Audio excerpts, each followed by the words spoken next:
We begin this morning with the battle to win control of a Nairobi Mall. It is in its fourth day. Gunfire and explosions are erupting inside the building this morning. Kenyan security forces are making a final push to clear out al-Qaeda-linked militants. The country's foreign minister says 2 or 3 Americans are among the attackers. At least 62 people are dead in the siege, including a woman who was more than 8 months pregnant. Charlie D'Agata is at the scene in Nairobi. Day 4 of this siege still feels like a standoff. All morning we've seen more Kenyan troops arriving, more paramilitaries. They're widening the area around the mall, securing that perimeter. There's been gunfire coming from within inside the mall. All indications that despite assurances from the Kenyan authorities, this siege is not over. This grainy photo from a mall security camera is the first image of the attacker since the siege began on Saturday. But it's at least a day old, and if Kenyan police know the whereabouts or numbers of any remaining militants, they're not telling.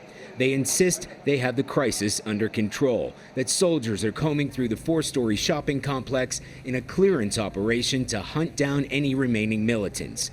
The group behind the attack, the Somali terrorist organization al-Shabab, insisted the siege is still underway. Fighters are holding their ground, and they're still holding hostages. Kenyan government officials say they now know the group responsible for the bloody siege that's left at least 62 dead and 200 wounded is made up of foreign fighters, including Americans. From the information that we have, 2 or 3 Americans, and I think so far I've heard of 1 Brit woman.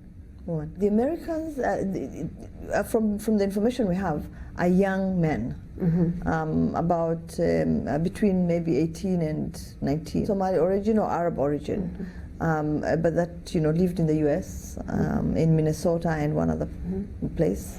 Witnesses who survived the mall massacre said some of the fighters looked foreign and included at least 1 woman.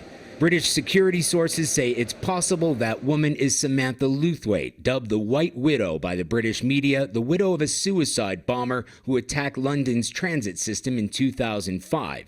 She's thought to have left Britain years ago. Adding to the many mysteries around this crisis, although Kenyan authorities say that all the hostages have been released, we simply haven't seen any new ones in the past couple of days. And the Red Cross says as many as 65 people remain unaccounted for. For CBS This Morning, Charlie D'Agata, Nairobi.